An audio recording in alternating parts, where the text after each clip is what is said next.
Como que a gente identifica um verdadeiro profeta, né, e um vidente em meio a um tempo assim de charlatanismo, que é o que a gente vive? Como é que a gente consegue distinguir uma coisa, a Olha, verdade sobre Braulio, esses caras? a maioria das vezes, todos esses profetas e videntes são fajutos. A maioria das vezes. Quando eu digo a maioria, eu estou dizendo a maioria, portanto eu não estou dizendo que todos são. Eu estou dizendo que isso virou um negócio, como o consultório da Madame Diana, Dona Diana. como qualquer outra coisa assim, virou um grande negócio. Adivinhação, profecia. Tem gente que ganha uma grana com essas filas de profecia e tudo mais. Então, isto dito, para eu não deixar de repetir a mesma coisa sempre, primeiro critério para mim de que alguém é um profeta ou um vidente sério é que ele não anda procurando você para entregar a profecia. A segunda coisa é um cara que não faz propaganda do seu dom. Em terceiro lugar, é um cara que não oferece o serviço do dom em escala industrial. Tipo, venham todos os dias às 3 da tarde para receberem as profecias que o Senhor vai entregar. Se o cara anuncia assim, ou manda que se anuncie desse modo acerca dele, caia fora. Porque aí já tem um processo de industrialização do engano, da fake prophecy. Então não vá lá. O quarto critério é que o que quer que o indivíduo venha a dizer a você tem que consolar, tem que edificar ou tem que exortar. Porque qualquer profecia que não console, não edifique, não exorte, é só trabalho e tentativa de adivinhação, de sugestão, de indução e de controle manipulativo. Então, se você tiver como critérios esses elementos, e você mesmo for uma pessoa que não tem ansiedade nem interesse, e nem fique pedindo a Deus que fale com você através de profecias e evidências, porque quem pede e espera que Deus fale consigo através de profecias evidentes, será enganado. Será enganado. Indubitavelmente será enganado. Os que não são enganados são os que andam como eu disse. Sabem que a maioria está aproveitando, por isso só começam a levar a sério quem não fica oferecendo, quem não busca você para entregar, quem não faz isso em escala industrial, quem não faz da profecia um anúncio indiscriminado, que a quem interessar possa desse tipo. E que você seja, portanto, uma pessoa que não ande procurando isso, nem ande com essas expectativas. Ao contrário, eu nunca penso em profecia. Se eu tiver uma dúvida na vida, não penso em profecia mesmo. Eu nunca pensei assim, vou procurar alguém que me diga. Eu não sei nem como é que é viver assim. Eu sou tão de Deus e Deus é tão meu, que eu tenho certeza que Ele vai me dar paz. Então eu nunca procuro profetas, eu obedeço a paz de Cristo como árbitro no meu coração. O que eu faço é ter profecia na mente. Eu tenho o Novo Testamento todo dentro de mim. Tenho a palavra, a Escritura.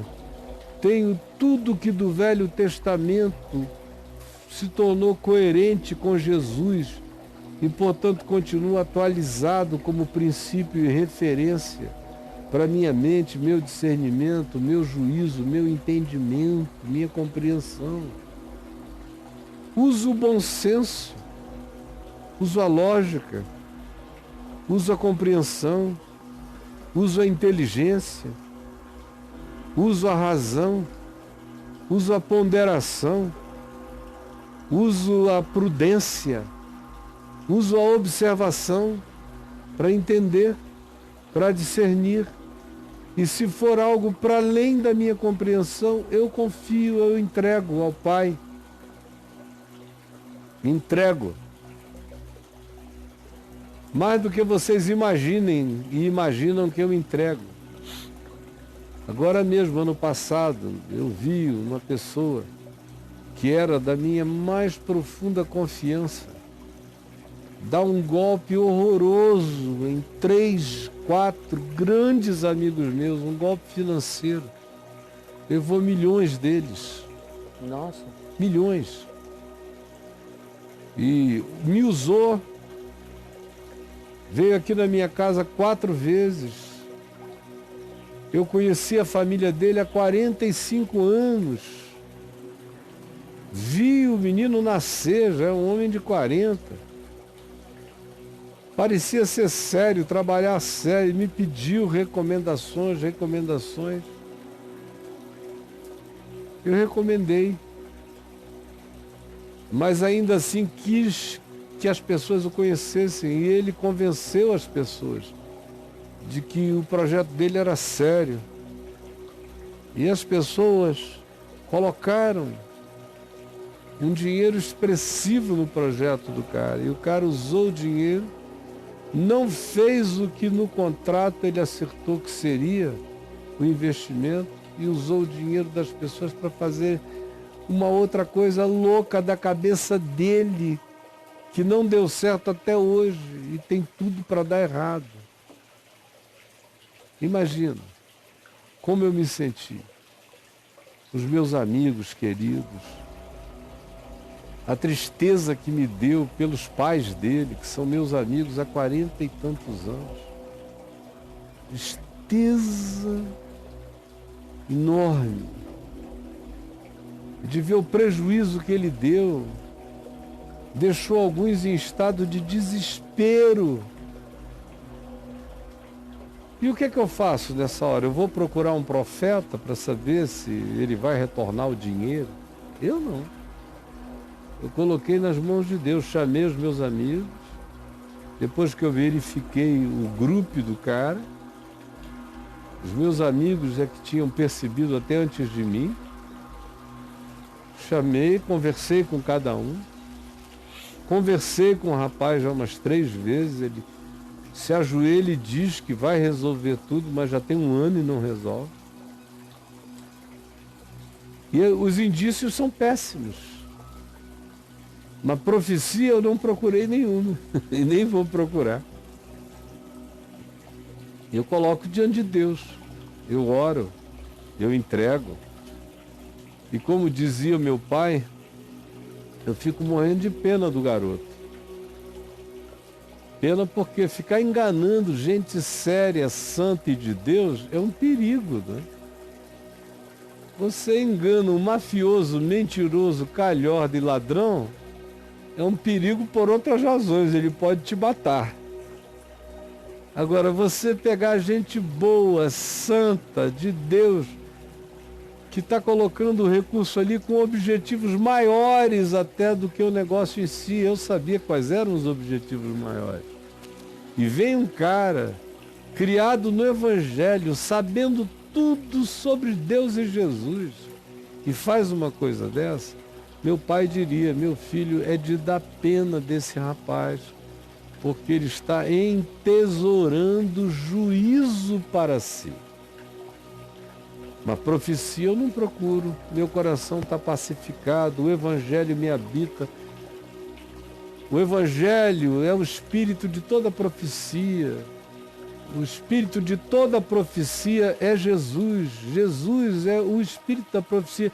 Quem conhece o significado da mente de Cristo, do ensino de Cristo, não anda atrás de sinais. anda pacificadamente. Quando leva uma trauletada dessa, você entrega ao Senhor, confia e aquiete-se, que você verá o livramento do Senhor.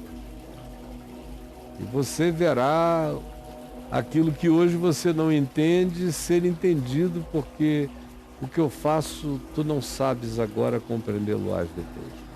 O problema dos crentes é que eles não creem nisso, eles querem saber hoje tudo. E aí ficam procurando profetas, adivinhos, videntes, profetisas, porque eles não têm fé para ouvirem Jesus dizer: o que eu faço, tu não sabes agora. Confia. Compreendê-lo-ás depois, tu verás. Então é assim que eu ajo com simplicidade e agi minha vida inteira. Você crê em profecias, né, Caio? Claro, senão não teria nem dado essa primeira resposta. E que profecia, então, você leva a sério? Esse tipo de gente que tem essa postura, especialmente pessoas que não me conheçam. Porque é muito fácil um cara que me conhece vir com um papo profético para cima de mim, né? Muito fácil. Se nesse meio cristão é muito difícil uma pessoa que não me conheça mesmo. Ou se ela não conhecer aqui, se ela virar a esquina, ela falar na esquina: você conhece o Caio Fábio? Várias vão dizer para ela quem eu sou e a cabeça dela já muda na mesma hora. Então, especialmente, eu teria chance de levar bem mais a sério, como as poucas vezes que eu levei, porque vieram de pessoas que não tinham nada a ver comigo. Não me conheciam e não tinham nenhum interesse em mim. Só tiveram algo que elas não puderam negar, elas me olharam e viram algo que elas não conseguiram reprimir e me falaram. Mas nem sabiam quem eu era. Houve até aqueles que disseram: meu Deus, quem é esse homem? E aí? E no exercício do seu ministério, Caio, outra pergunta. Como você lidou com os chamados dons espirituais? Assim, tipo na igreja? Sim. Na igreja eu nunca dei ênfase. Eu sempre ensinei aquele meu livro Espírito Santo, Deus que vive em nós. É um livro de igreja. É um livro que eu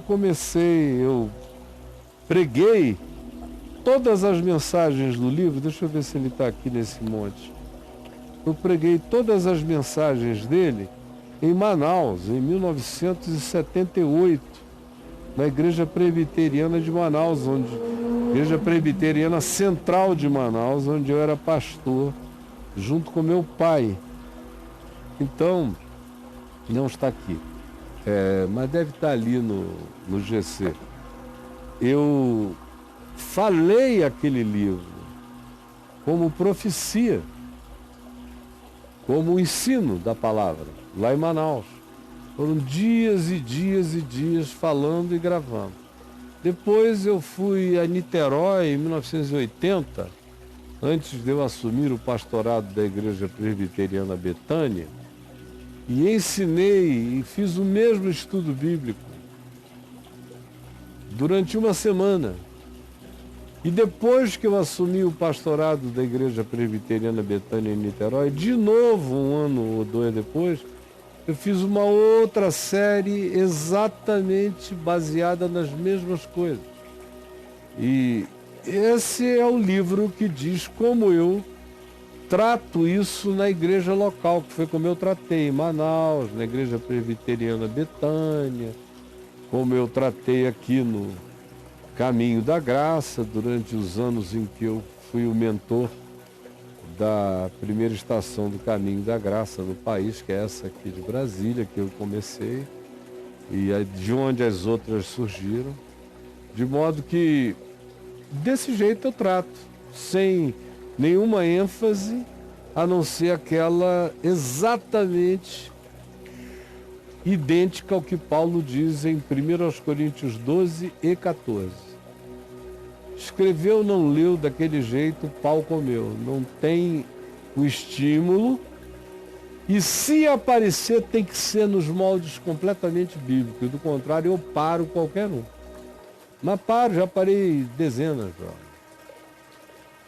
Como aqui mesmo, no Caminho da Graça, já parei 1 ou 2 vezes. Gente que começou a querer falar em línguas do nada, no meio da reunião, para trazer aquelas profeciazinhas que eu, morto, sei o que a pessoa vai dizer. Já rolou isso aqui? Já. E eu vou... Para com isso. Mas não tenho problema, bro. Certeza absoluta do que eu faço. Então, creio, mas tem que ser nos moldes daquilo ali. Língua estranha, entra no teu quarto, quieto, é para você. Se tiver uma manifestação de línguas públicas, tem que haver uma interpretação muito bíblica e neotestamentária e edificante, exortativa e consoladora. Do contrário, eu paro o intérprete também. Para que você está falando bobagem na carne. Por isso, esses malucos não se criam onde eu estou. Agora, eu já vi muito profeta santo de Deus na congregação onde eu era pastor, gente discreta que às vezes vai ajudando os outros sem nem dizer que é uma palavra profética, é só um conselho. Esse eu respeito muito mais, os que tiveram uma convicção espiritual bem mais profunda e acentuada do que eles mesmos revelam. E ao invés de chegarem para alguém e dizer que tiveram uma profecia, apenas dizem, olha, meu querido, eu tive uma impressão muito forte a teu respeito. Não usa nem a palavra. E você ouça, se tiver alguma utilidade, guarde. Se não tiver, esqueça. Essas pessoas eu respeito muito mais, porque é assim que eu trato. Quando eu tenho uma coisa muito forte, que eu poderia chegar até dizer, chegar dizendo que é uma palavra do Senhor, mas eu nunca digo. Eu sempre digo, eu tive uma impressão, eu tive uma percepção, tive uma intuição. Ouça, se lhe for útil, vá adiante ou não vá adiante. Haja com o bom senso que a sua convicção em fé lhe trouxer. E assim é do mesmo modo, dons de cura.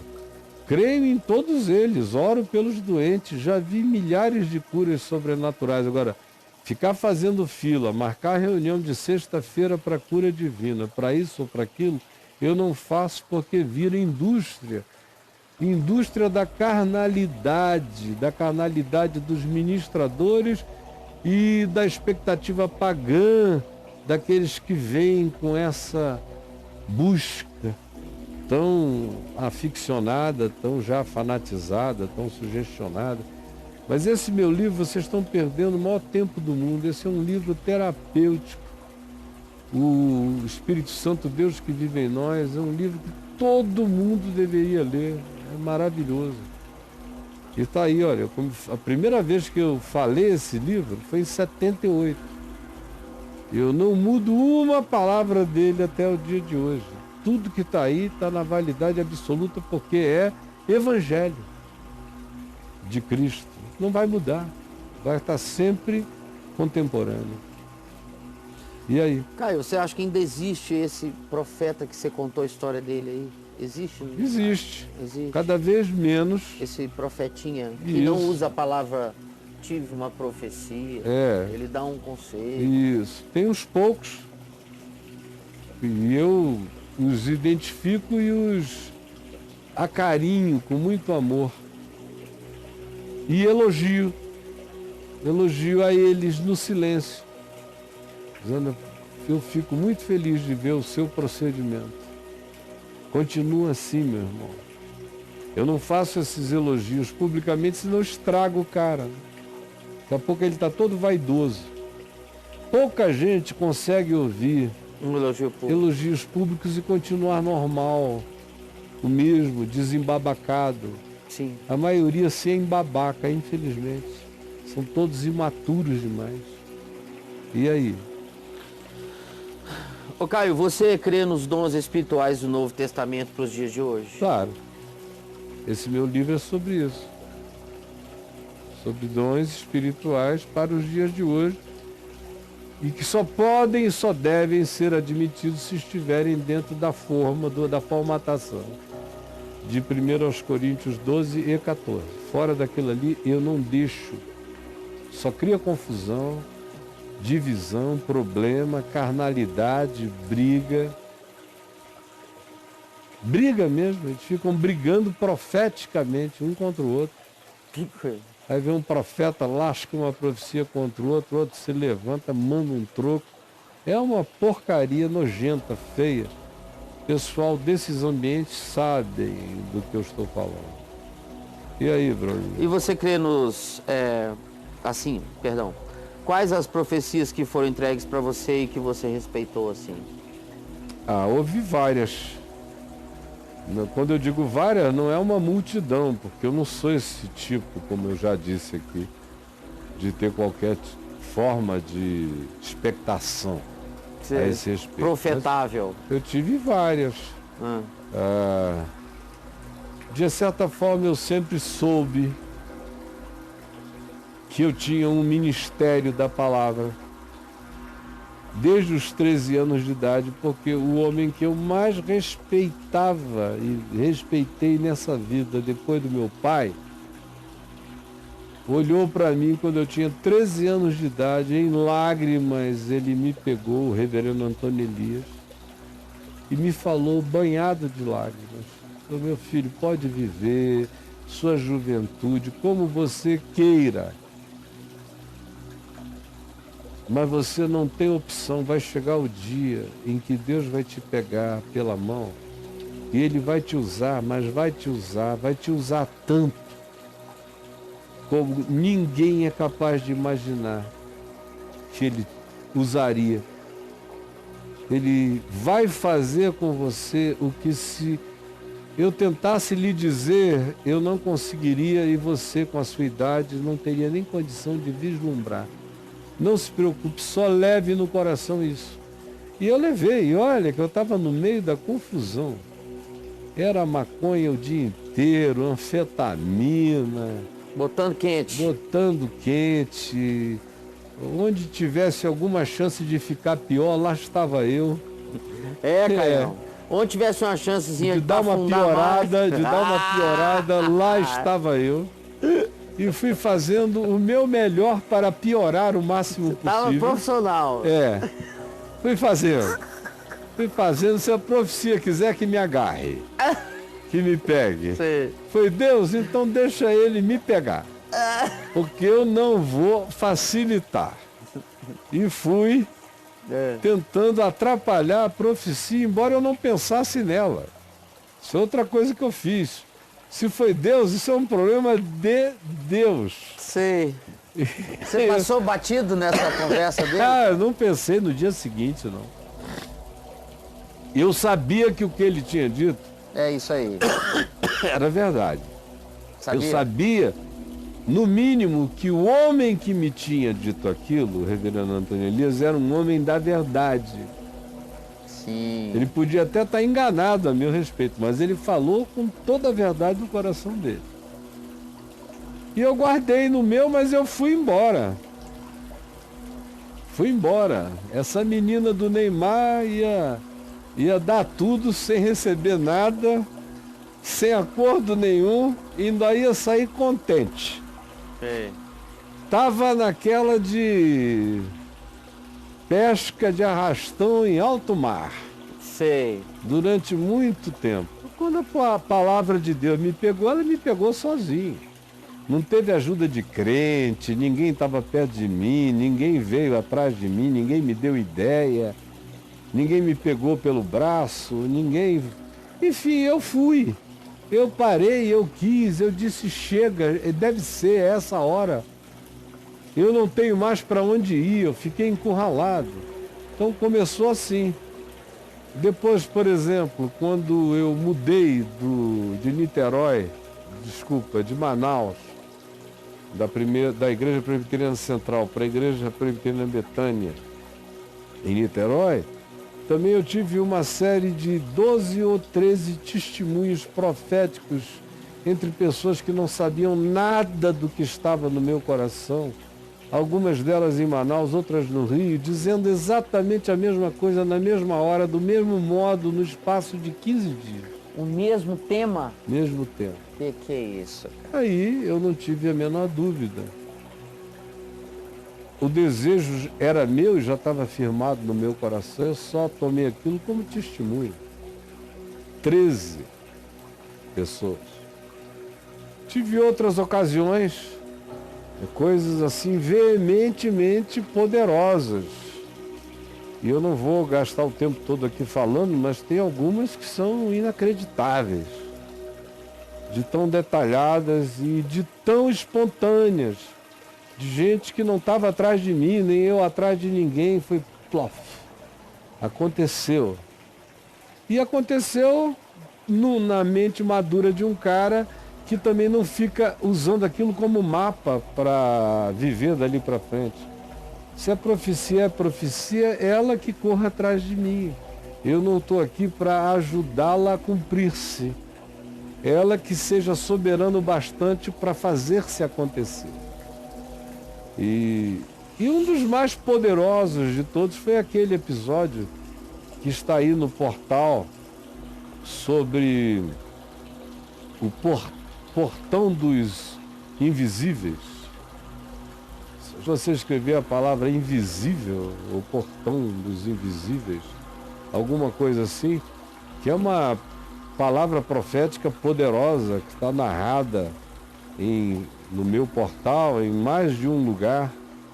Eu falei sobre esse dia, lá em Camboinhas. O quê? Não achou. Invisíveis. Invisível. É porque ainda está errado. Eles me disseram que dentro de mais uma semana esse negócio aí vai estar funcionando como antes. Eu estou na esperança. É porque tem que retrabalhar tudo. Invisível tem 65. Então vê aí se tem portão dos invisíveis. Mas, em outras palavras, o que está aí escrito em 4, 5 ou 6 ocasiões diferentes e narrado por mim aqui em alguns vídeos diferentes sobre o portão dos invisíveis e a visão desse senhor que já faleceu, que nunca me conheceu e nem eu o conheci, foi tudo divino e soberano, aquela foi a mais poderosa e definitiva de todas as manifestações de vidência profética na minha vida. Mas e aí, brother? Tá, essa do portão dos invisíveis foi a mais recente? Você tem uma ocorrência fresquinha de um ano pra cá, sei lá? Não. Como é que tá agora? No nível das minhas exigências, não. Sim. Porque tem muita gente que me fala coisas, mas eu aqui, meu Deus, outros iriam até ouvir, mas um cara do meu nível, eu sou um cara crente demais na palavra, justamente por isso eu sou cético demais dessas coisas. A minha fé no Evangelho me deixa cético para quase todas as profecias, porque a própria elaboração do cara eu vejo que já não é do Evangelho, a própria elaboração já é infantil, pagã, tosca, tola, boba, já morre no ato da narrativa, a coisa já vai, perde ali. Já vai perdendo o significado. E com os anos, eu falando todo dia, eu estou no ar todo dia há anos, bro. Não é possível que o cara não veja com quem ele está lidando. Com quem ele está conversando. Então o fato de eu estar aqui dizendo tudo que eu digo já cria um filtro extraordinário. Até o maluco se toca, dizendo, bom, com esse cara aí o buraco é infinitamente mais embaixo. Então não. A última que eu realmente levei a sério e vi que eu estava dentro dela, não foi uma profecia, foi um cumprimento. Foi quando eu mudei para essa casa e comecei a fazer os estúdios aqui com tudo aberto. Aí eu me dei conta que o sonho recorrente que eu tinha tido de mais de 25, 30 anos de sonho recorrente ou mais, Eu trabalhava o resto da minha vida num lugar sem telhado, num jardim. E me dava uma angústia porque eu sabia que para chegar naquele ponto, muita coisa teria que mudar. Muitas situações de transtorno iriam acontecer para eu chegar naquele lugar. Naquele momento. Então eu sempre acordava angustiado até esse dia que eu estava fazendo um desses lugares aqui, ou botando aquelas colunas, ou trabalhando em alguma coisa, e eu abri os olhos e falei... E aí o sonho todo aconteceu. Eu vi o que estava acontecendo. Agora, hoje é dia 6 de junho. Dia 6 de junho de 2000 eu encontrei a Adriana. E eu tinha sonhado 3 vezes com ela antes de encontrá-la. E sem saber quem ela era. Sonhei primeiro 9 meses antes, depois uns 6 meses antes, e tinha sonhado algum tempinho antes de conhecê-la. Então, quando eu a encontrei, eu tive um outro susto. Parecia que eu tinha tido uma experiência dessas de vidas passadas. Como se eu tivesse encontrado alguém que eu já conhecesse há muito tempo. Sim, cara. E era ela. E aí tem outros sonhos, ocorrências, coisas variadas, que eu não tenho nem tempo para contar aqui, porque por si só valeria um livro de sonhos, de tão interessantes que são.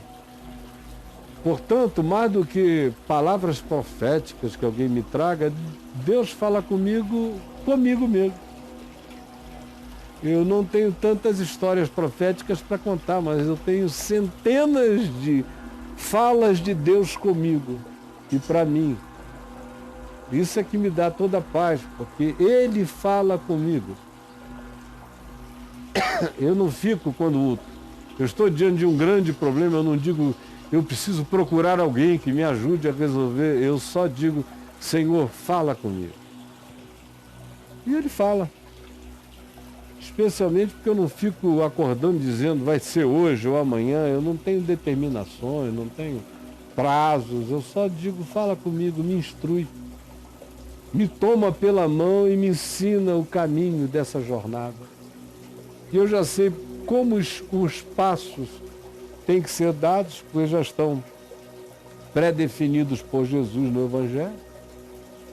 Então é só uma questão de acertar o caminhar. Mas os passos eu sei quais são. Eu só tenho que ser sábio quanto ao tempo e à hora. Vamos lá, meu amigo. Deus fala contigo, Caio? Sempre falou conosco. E fala com quem queira. E como é essa coisa? Tem 1000 formas, né? Sim. Eu acabei de falar de sonho. Tá. Mas tem 1000 outras formas. Tem aquele retumbar da voz dele no coração. Bum. Tem a leitura do evangélico. Bum. Eu não sei como alguém se queixa de não ouvir a voz de Deus, porque eu sou cercado pela voz de Deus o tempo todo. Sim, eu olho sim. para o céu, Ele está falando. Essa brisa que está batendo aqui agora está me lembrando da suavidade dessa palavra que tange você sem que você perceba. Tudo fala de Deus para mim. Eu não tenho problemas quanto a isso.